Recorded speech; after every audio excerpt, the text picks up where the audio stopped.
근데 오늘은 이제 성전에 있어서 되게 중요한 문지기와 성전의 곡간을 담당하는 사람들을 배치하는 이야기가 나옵니다. 제가 요즘 설교할 때마다 항상 고민에 빠집니다.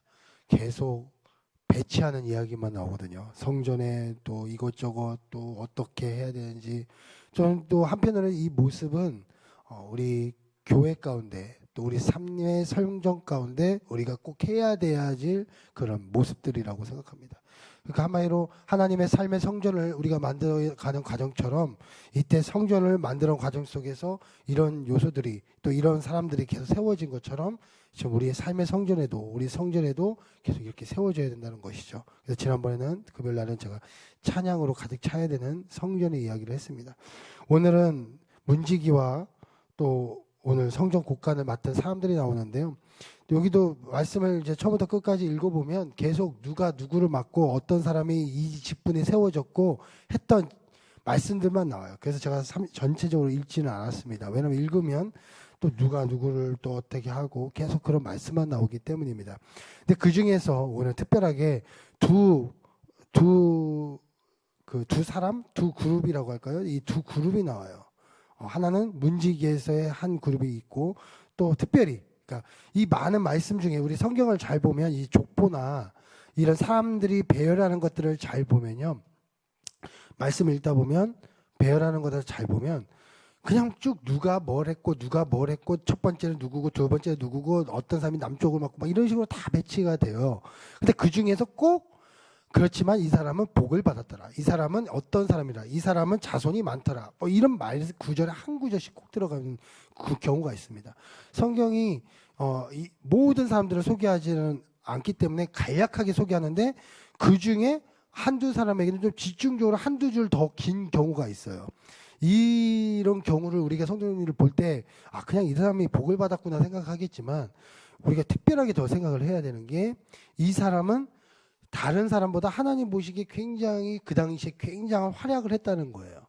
그렇지만 후대에 와서는 이렇게 막 간략하게 적은 것 뿐이지.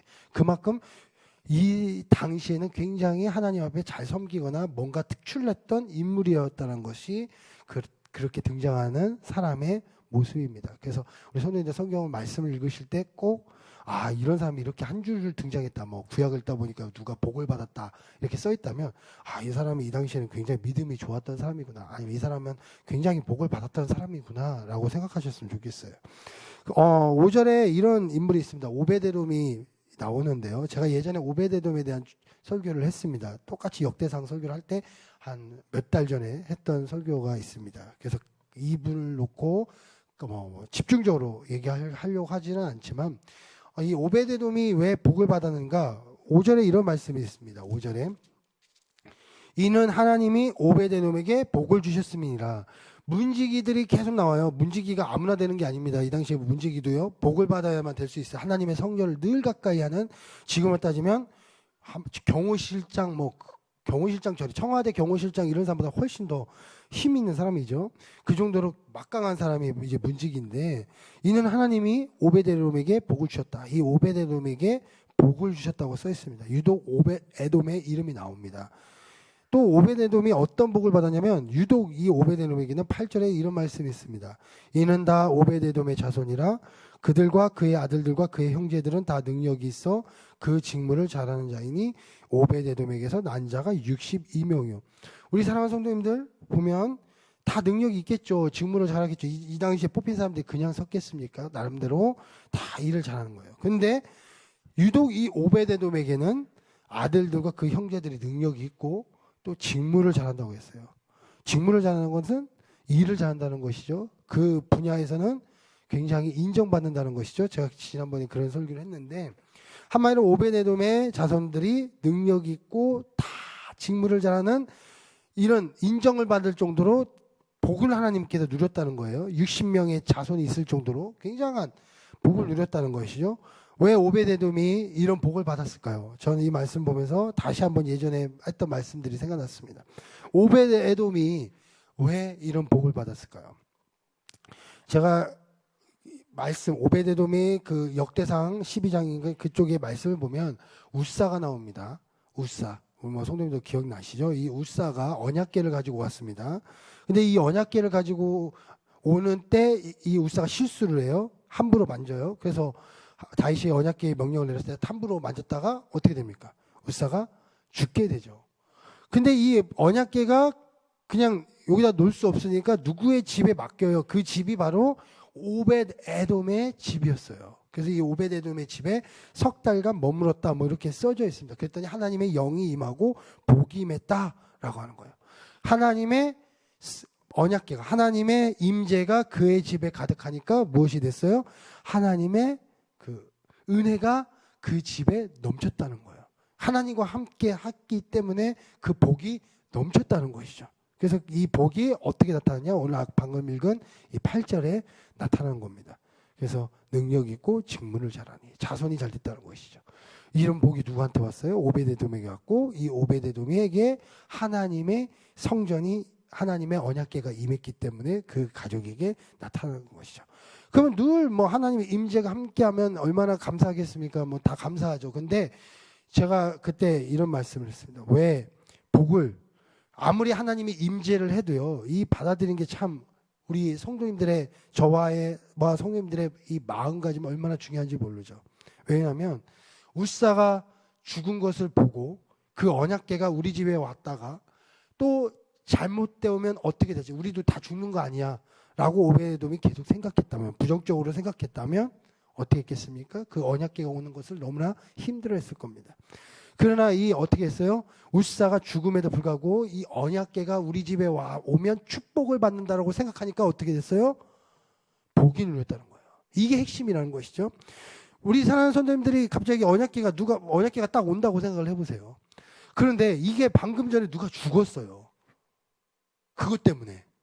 그럼 우리 성도님들 어떻게 하겠습니까? 그게 우리 집에 온다고 생각해 보세요. 이게 복이로 보이겠습니까? 이게 죄송합니다. 이게 부담이 아니죠. 이거 내가 감당할 수 없다고 생각할 수밖에 없는 거잖아요. 이 언약궤가 딱 오는데 이게 죽은 거예요. 이걸만 만지면. 이게 우리 집 왔다가 괜히 애들이 만지다가 이게 뭐야 했다가 죽을 수도 있는 거고 뭐 툭 칠 수도 있고 하여튼 여러 가지 저주가 들어온 거잖아요. 뭐 이게 얼마나 부담스럽겠습니까? 근데 오베데는 무엇을 봤어요? 하나님의 인재의 상징. 이것이 오면 하나님이 함께 하신다라는 그 것만 본 거예요. 그 겉에 나타난 것을 본 것이 아니라. 그래서 어떻게 됐습니까? 그것을 받아들였고 그것이 임재하니까 하나님의 축복이 그 가정 가운데 자손 가운데 넘쳐났다는 것이죠. 이게 바로 오늘 나온 8절의 말씀입니다. 하나님 앞에 내가 그것을 어떤 상황이든 내 삶의 무슨 상황이든 하나님이 함께 하시면 우리 가족 가운데 우리 자손 가운데 하나님의 복이 넘치는구나. 이것이 우리가 가져야 될 하나님의 복을 받은 이유, 바로 우리의 눈이 되어야 된다는 것입니다. 두 번째로 또 보면 다윗과 이스라엘 지휘관들이 복을 받은 모습입니다. 다윗 오늘 26절부터 28절에 보니까요 이렇게 써져 있습니다. 다윗 왕과 가문의 우두머리와 천부장과 백부장과 군대의 모든 지휘관이 구별하여 드린 성물이라. 이게 곡간이 있는데요. 이제 성전 옆에 곡간이 있는데 이 곡간은 하나님의 성물을 보관하는 곡간이에요. 그러니까 우리 선생님들 뭐 곡간직이야 이렇게 생각할 수 있는데 이게 그냥 곡간이 아니라 하나님의 성물들, 하나님의 물건들을 보관해 놓는 귀한 장소예요. 그래서 이때 어떤 성물이 들어왔냐? 26절에 다윗 왕과 가문의 우두머리와 천부장과 백부장과 군대 모든 지휘관이 구별하여 드린 성물이라. 또 27절에 그들이 싸울 때 노력하여 얻은 물건 중에 구별하여 드려 여호와의 성전을 계수한 일과, 또 28절에 무엇이든지 구별하여 드린 성물은 다 슬로몬과 그의 형제들이 지위를 받았다. 이들이 지위를 받았다는 거예요. 이때 다 성물을 드렸다는데 오늘 제가 26장 28절에 또 이런 인물이 있습니다. 사무엘과 사울과 아브넬과 요압 등 여기에서 나오는 인물들이요 성경의 한 획들을 그은 사람들이에요 다. 그리고 또 굉장히 많은 성물들이 있고 특히 26절에 보니까 다윗 왕과 가문의 우두머리와 천부장과 백부장과 군대 모든 지휘관들이 다 드렸다는 거예요. 그 성물들을 모아놨다는 겁니다. 제가 이 말씀을 보면서 이 당시에 어떻게 볼까요? 이스라엘을 이끌었던 하여튼 웬만한 인물들이 하나님께 드린 것들은 다 모인 것 같아요. 그렇다면 다른 말로 이때 다윗과 이스라엘 백성들의 이 군대가 굉장히 하나님 앞에 복을 받으며 굉장히 강한 힘을 발휘하잖아요. 능력을 발휘하고 강한 힘을 발휘하고 또 이때 어설픈 군대가 아니라 하나님의 축복받는 군대로서 이때 이스라엘이 점차 강성해지잖아요. 다윗이 점차 강성해지라는 말씀이 있는 것처럼 계속 강해진단 말이에요. 그럼 이렇게 강해질 수밖에 없었던 이유 중에 하나가 저는 이 26절부터 나온 이 말씀이라고 생각합니다. 하나님 앞에 구별하여 드린 성물. 하나님 앞에 늘 구별하여 드렸다는 거. 하나님 앞에 늘 구별하여 드렸다는 거예요. 이때 나온 사람들 인물은 웬만한 지휘관들은 다 나온 거예요. 모든 군대의 지휘관. 26절에 보니까 모든 군대의 지휘관들이 다 하나님 앞에 구별하여 드렸다는 거예요. 이 말씀의 이 내면에도 무엇이 또 들어가 있냐면요. 단순히 구별하여 드렸다는 것이 아니죠. 하나님 앞에 이들 이스라엘의 그 군대들이 가는 곳마다 승리할 수 있었던 거는 다른 말로 26절에 보니까 모든 지휘관들이 하나님 앞에 구별하여 드렸기 때문이라는 거예요. 그 중에 한 이유가.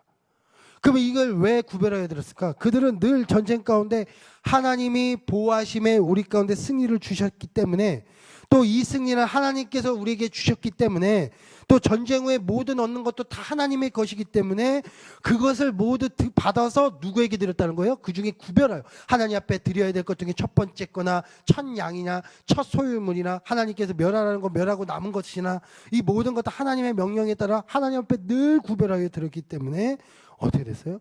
전쟁 가운데 늘 승리하는 군대가 될 수 있었다는 것이죠. 그냥 됐다는 것이 아니라는 겁니다. 제가 이 말씀들을 보면서 이 단순히 성전의 공간에 그 성물이만 있는 것이 아니라 이 성물이 모이기까지 어떤 힘이 있었어요? 모든 지휘관들이, 군대의 지휘관들이 늘 하나님 앞에 특별히 하나님 앞에 드려야 될 것, 하나님의 보호하심에 감사해야 될 것, 하나님 이 전쟁의 승리는 주님께서 주신 것입니다라고 생각했던 모든 것들을 구별하여 드렸기 때문에 이들 군대가 가는 곳마다 하나님의 승리가 넘쳤다는 겁니다. 이제 역대상 뒤에 보면 열왕기를 보면 그 뒤에 후손들은 그렇지 않을 때가 너무 많아요. 하나님 앞에 구별하여 드리지 못하고 그냥 자기 마음대로 하나님 것을 함부로 하고 심지어 전쟁 가운데 적들이 너무나 강하니까 심지어 막 하나님의 성물의 곳간 이 곳간을 다 뒤집어 엎어가지고 그거를 다 바쳐버리고 그렇기 때문에 멸망의 길로 갔다는 것이죠. 오늘 제가 이제 말씀합니다. 정리합니다. 오베데돔이 하나님 앞에 복을 받을 수 있는 이유는 그것이 어떻든 간에 하나님께서 함께 하신다면 하나님이 함께 하시면 그것이 곧 하나님의 복이 하나님의 은혜라는 것을 믿고 나갔기 때문에 그 가족이 자손이 복을 받을 것이고 또 그 많은 지휘관들이 하나님의 보호하심 또 하나님 이 전쟁은 하나님의 것입니다. 이 전쟁 후에 모든 것도 하나님께 드립니다라는 감사하며 구별하여 드린 것이 있기 때문에 그들도 복을 누렸다는 겁니다. 우리 사랑하는 성도님들 오늘 하루 속에서 또 어떤 삶을 삽니까? 늘 우리의 삶 속에 어떤 일이 있든 간에 하나님이 함께 하시면 우리 가운데 승리를 주시는 것이고 또 하나님 함께 하시면 그것을 믿고 나가는 자에게 복이 임하는 것이고 또 하나님 앞에 구별하여 나가는 우리 모든 성도님들의 발걸음 속에 또 하나님께서 주시는 또 은혜가 우리 가운데 함께 하실 줄 믿습니다. 그렇게 하나님 바라보시며 오늘도 승리하시는 우리 모든 성도님 되시길 축복드리겠습니다. 기도하겠습니다.